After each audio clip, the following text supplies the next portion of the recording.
Hello bachcho, let's read out the question first. A Carnot engine takes 10 raised to 3 kilocalories of heat from a reservoir at 627 degrees Celsius and exhausts it to a sink at a 27 degrees Celsius.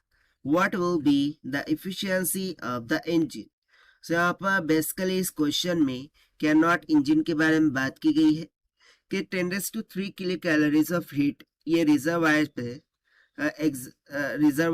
पर दी जाती है जो कि 627 degree Celsius पर होता है और exhaust होती है from the sink at temperature of 27 degree Celsius. So हमें efficiency of the engine calculate करना है। सो चलिए स्टार्ट करते हैं सोल्यूशन से। But before of its let's talk about the key concept which we are going to use here for this question. So यहाँ पर हम बेसिकली बात करने वाले हैं कैनॉट इंजन के बारे में। सो इसकी एक झलक हम देख लेते हैं कि इसमें क्या होता है। सो बेसिकली कैनॉट इंजन में एक होता है सोर्स, उसके बाद यहाँ पर हमारे पास होता है हीट इंजन, ठीक है, और इसके बाद यहाँ पर होता है हमारे पास क्या, सिंक, इसे हम कहते हैं सिंक। सो इसको इंजन कर लीजिए, heat engine, okay.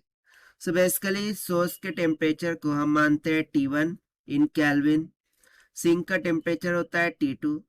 Now T1 is always greater than to T2, यानी कि लोअर टेम्परेचर होता है T2 और T1 हायर टेम्परेचर होता है। सो अकॉर्डिंग टू क्वेश्चन क्या किया जा रहा है कि Q1 अमाउंट ऑफ हीट यहाँ सोर्स से दी जा रही है, that is 10 raised to 3 kilo calories की इक्वल, किसे, हीट इंजन को। सो हीट इंजन में क्या होगा, वो उसको यूज करेगा और एग्जॉस्ट कर देगा और सिंक में चला जाएगा।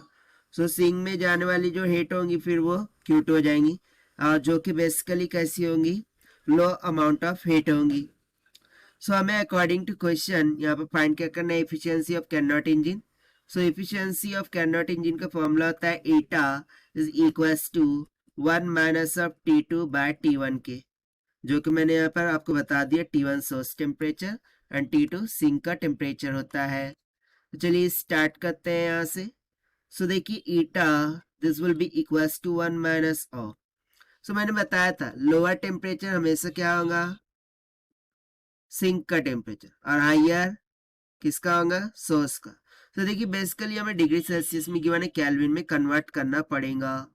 सो let's say T1 this will be equals to, कितना आ जाएगा, हमें कितना गिवन है, हायर कितना है 627, इसमें हम ऐड करेंगे 273, सो कम्स आउट 900 केल्विन।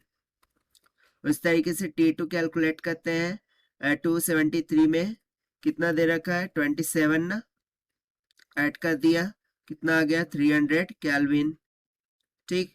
अब इसे यहाँ सब्स्टिट्यूट करेंगे। सो T2 कितना है 300, ठीक है, 300 डिवाइडेड बाय T1 कितना है 900, सो हो गया 900 minus 300 divided by 900, this will be equals to 600 by 900, 0 0 cancel, 3 2s are 6, 3 3s are 9, that means it will comes out 2 divided by 3।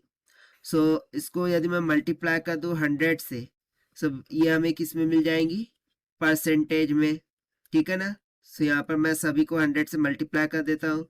सो यहाँ से efficiency of Carnot engine will comes out near about 66.66%, और यही हो जाएगा हमारा answer जो कि हमने सॉल्व किया है using the concept of Carnot engine efficiency के फॉर्मूले से।